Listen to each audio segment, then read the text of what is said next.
Magandang araw mga kaibigan, shout out po sa mga taga-suporta at bumubuo ng Kalingap Rab at shout out sa ating mga idolo at tambalang Carla at Jomar Carl.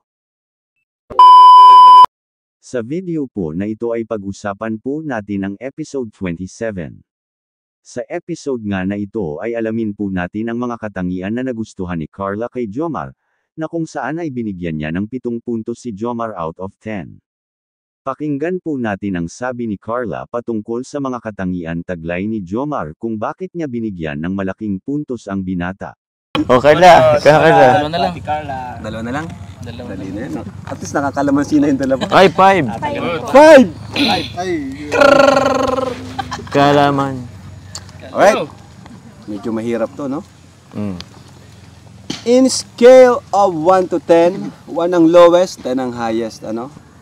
May pag-asa ba si Jomar sa kanyang ginagawang panliligaw? 1 to 10. Kalamansi. Sagutin na yan.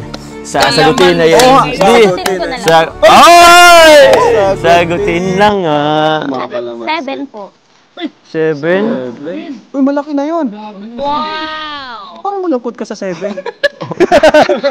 Parang dami ko pang kailangan gawin, bro. Pero not bad. Not bad, 7. At least hindi 1. Oh, ay, dami kung 1, bro. Tatlo na lang. Ah, 3 na lang. 3 na lang. Ibig sabihin, 3 taon na lang. Ay, ano? Ang tagal pa rin. Di ba pwedeng Bakit 3? 7, Carla? Bakit 7? Sige. Saan ako Bakit 7 saan ako yung nagkulang? Follow-up question. Kasi Bakit po si- ano, Huh? kasabi Kasi- naman po yung mga effort. Uy! Uy! Ano pa? Ano pa? Meron pa? Sige. Meron pa ba? Sabihin mo. Ibulong mo na. Ano pa? Ano pa? Ano pa? Siyempre po yung, kasi yung katanungan niyan, mabait, guys. Hindi naman po mahirap na kabistas. Hindi mahirap magkabis. Kasi siya nahihirapan. Ha? Ba't ka pala nahihirapan? Ano na lang yung kulang? Oh, sige, ano na lang yung kulang? Ibulong. Ibulong mo na. Bulong. Madami Ano na pa lang daw. yung- Ano nang kulang? Pogi. Ay! Oh? Kulang sa pogi. Mali po. Pogi pa. Pogi din. Opo. Kaya ko yun yung kulang sa'yo. Akala ko yung kulang. Parang hirap yung ihabol. Dami yung nagkakagusto sa akin. Uy!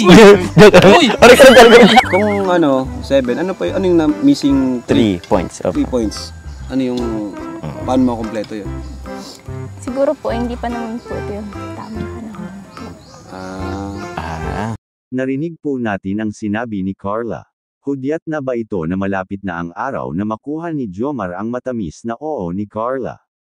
Ano pong masasabi nyo sa video po natin ngayon? Please leave a comment below at pag-usapan po natin yan sa susunod na video.